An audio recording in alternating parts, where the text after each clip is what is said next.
Discretion is advised.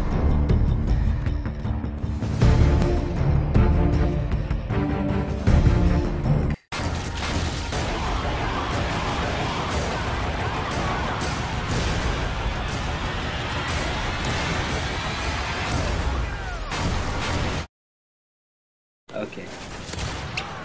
So in the past, in my experience with Call of Duty, I've never really had to think about the impacts that related between Call of Duty and real life war. Yeah, all I did was pick up my gun, shoot people, and get my kill streaks. That's all I thought about. Killing more and more people, rapid succession. Higher scores means you're better. You're a better player. More kills, right? That's what we all thought, and honestly, in a way, in the way the game is set up, that is correct. Although, if you relate that to real life, it becomes rather horrifying.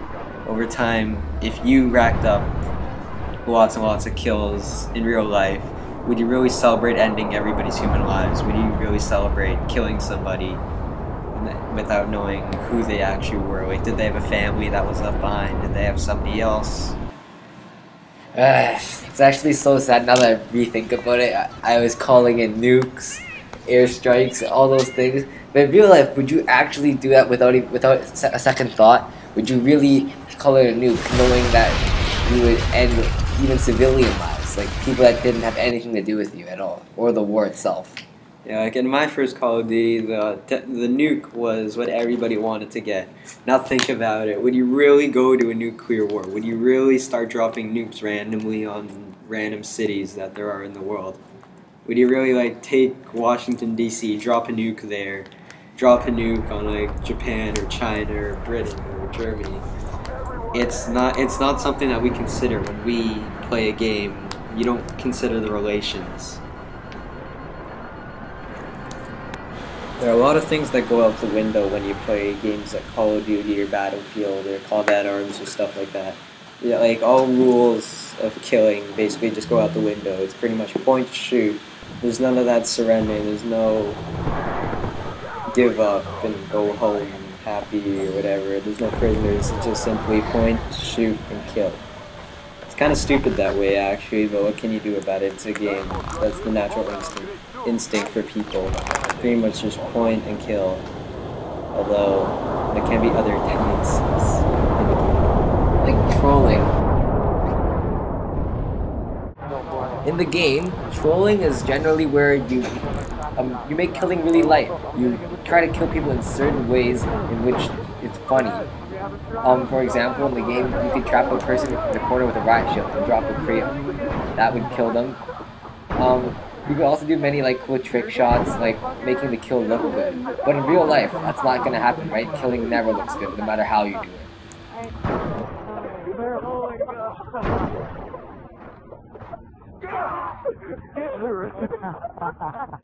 In reality, you can't really just wait around, pretend to just follow somebody if your lives depend on it. It's pretty much get the job done in real war before your own life gets ended.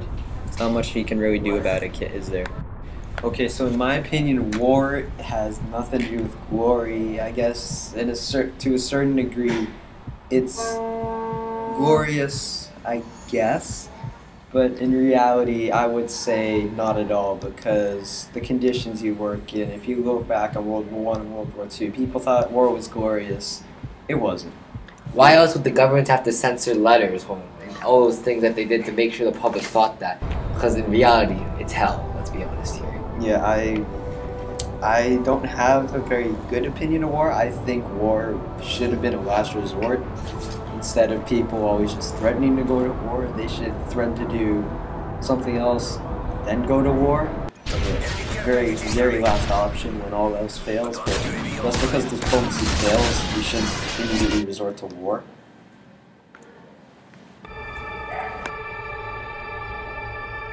Houston, this is ISS Control. Any word on the...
you try to troll someone, wait, what the fuck am I saying?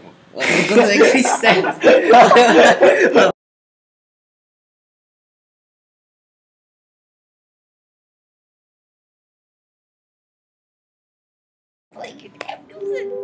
Okay, so my opinion on war is kind of.